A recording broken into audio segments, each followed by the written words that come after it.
भारतीय इतिहास के प्रमुख स्रोतों में आज हम विदेशी लेखकों या विदेशी यात्रियों के विवरण पर चर्चा करेंगे। भारतवासी जिन जिन देशों के संपर्क में आए, वहाँ के कुछ लोग अपने या अन्य लोगों के संस्मरणों के आधार पर भारत के बारे में यदा कदा कुछ लिखते रहे। कुछ लोग इस देश में उत्सुकतावश या धार्मिक प्रयोजनों से आए और अपने अनुभवों को उन्होंने लेखबद्ध किया। कुछ लोग विदेशी राजाओं के दूत बनकर भारतीय राजाओं के पास आए और अपना विवरण अनुभव के आधार पर लिखा। इन सभी विदेशी विवरणों में अधिक विश्वसनीय एवं प्रामाणिक विवरण उन लेखकों के हैं जो स्वयं यहाँ आए थे और जो अपने प्रत्यक्ष अनुभव के आधार पर या समसामयिक जीवन की झलक प्रस्तुत करते हैं। सबसे पहले हम यूनान और रोम के लेखकों की चर्चा करेंगे। यहाँ पे यूनान और रोम के लेखकों को कालक्रम के अनुसार 3 हिस्सों में बांटकर देखा जाता है। पहला सिकंदर के पूर्व, दूसरा सिकंदर के समकालीन और तीसरा सिकंदर के बाद के लेखक। सिकंदर के पूर्व के लेखकों में स्काइलस, हेकाटियस, हेरोडोटस तथा टीशियस हैं। स्काइलस पहला यूनानी था जिसने भारत पर पुस्तक लिखी। उसे ईरान के राजा दारा ने समुद्री मार्ग से ईसा पूर्व 509 में ये मालूम करने के लिए भेजा था कि सिंधु नदी समुद्र में कहाँ गिरती है। स्काइलस ने अपनी यात्रा में अनुमानतः निचली काबुल घाटी, कश्मीर के कुछ हिस्सों और सिंधु देश के बहुत से भागों से गुजरा था। उसने भारतीयों के विचित्र किस्से अपने पुस्तक में जानकारी देता है वो। इसके बाद में हम जो हेकाटियस है, एक पुराविद और भूगोलवेत्ता था। उसने ज्योग्राफी में कुछ भारतीय नामों का उल्लेख किया है। हेकाटियस ने लिखा है कि सिंधु के पार रेगिस्तान है। सिकंदर के पूर्व के लेखकों में सबसे महत्वपूर्ण हेरोडोटस है, जिसे इतिहास का जन्मदाता माना जाता है। उसने अपनी पुस्तक हिस्टोरिका में भारत एवं भारतवासियों के बारे में अपेक्षाकृत अधिक विस्तृत विवरण दिया है। यद्यपि वह बहुत प्रचलित किस्सों और अफवाहों पर आधारित है। टीशियस ईरानी दरबार में चिकित्सक था और उसने ईरानी दरबार में आने वाले दूतों और राजकर्मचारियों से भारत के विषय में जो जानकारी प्राप्त की थी, उसी के आधार पर अपनी पुस्तक लिखी, जो अब उपलब्ध नहीं है। सिकंदर के अभियान के साथ उसके सहायकों में अनेक वैज्ञानिक और साहित्यकार भी थे, जिन्होंने भारत के बारे में पहली बार पश्चिमी जगत को प्रत्यक्ष अनुभव पर आधारित प्रामाणिक जानकारी उपलब्ध कराई। सिकंदर के समकालिक लेखकों द्वारा प्रस्तुत भारत की भौगोलिक दशा, अर्थव्यवस्था, भारतवासियों उनकी सामाजिक राजनीतिक स्थितियों का आदि का विवरण प्राय सही है। ऐसे लेखकों में उल्लेखनीय हैं नियार्कस, ओनेसिक्रिटस और अरिस्टोबुलस। इनकी मूल रचनाएं तो अब प्राप्त नहीं हैं, लेकिन यूनानी लेखकों ने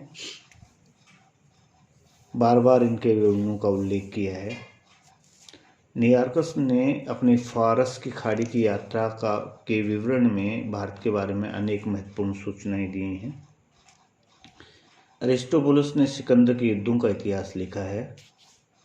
तो ओनेसिक्रिटस नियार्कस के जहाजी बेड़े का प्रमुख पोतनायक था। उसने सिकंदर की जीवनी लिखी है। सिकंदर के बाद के लेखकों में मेगास्थनीज, जो सेल्यूकस निकेटर का राजदूत बनकर चंद्रगुप्त मौर्य की राज्यसभा में आया था।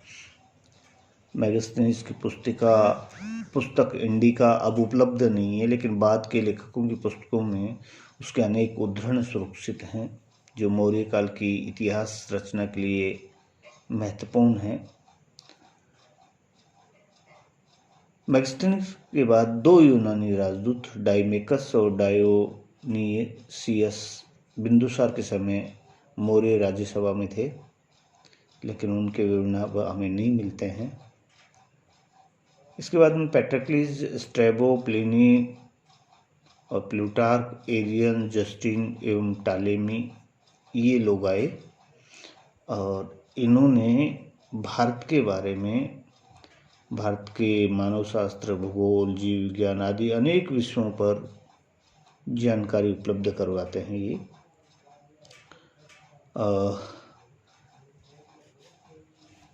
इसके साथ में ही हम ये कह सकते हैं कि भारत के इतिहास के तिथिक्रम निर्धारण में यूनानी लेखकों का योगदान महत्वपूर्ण है। सिकंदर के आक्रमण का भारतीय साक्ष्यों में कहीं उल्लेख नहीं है। यूनानी के विवरण से सिकंदर के भारत आक्रमण की निश्चित तिथियां ज्ञात होती हैं। उन्होंने चंद्रगुप्त मौर्य का सेंडोपोटस के रूप में उल्लेख किया है और इसी आधार पर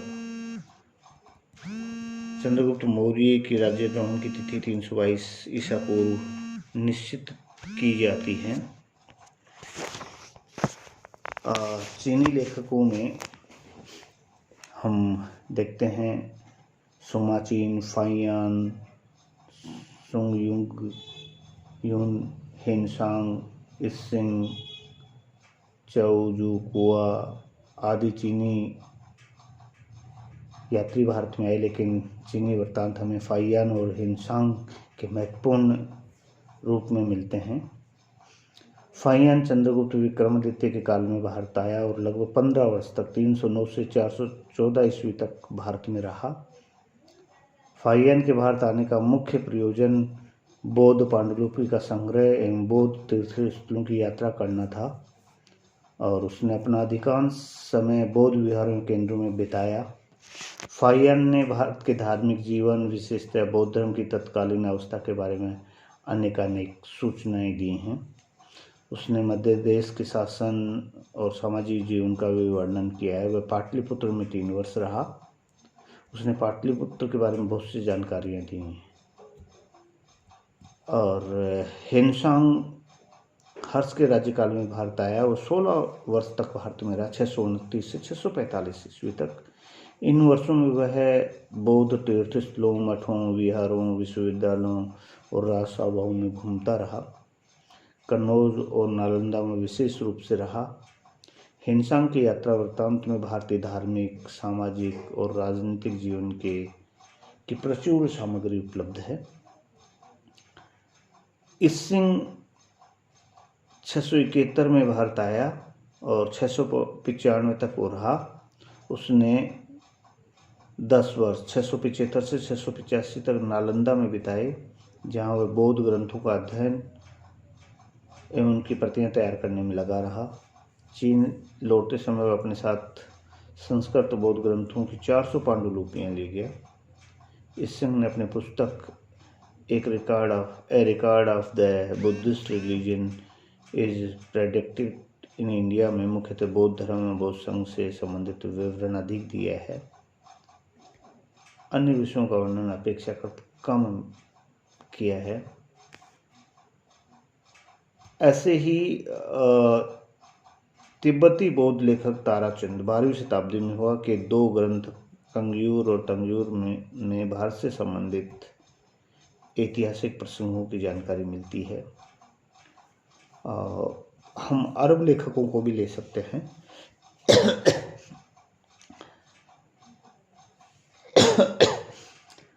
सुलेमान अल-बिदारी, इबन अल-काफाकी, अबू जहद हसन अल-मसूदी और 1030 में अल-बेरूनी एवं हसन निजामी 1193 में भारत आया।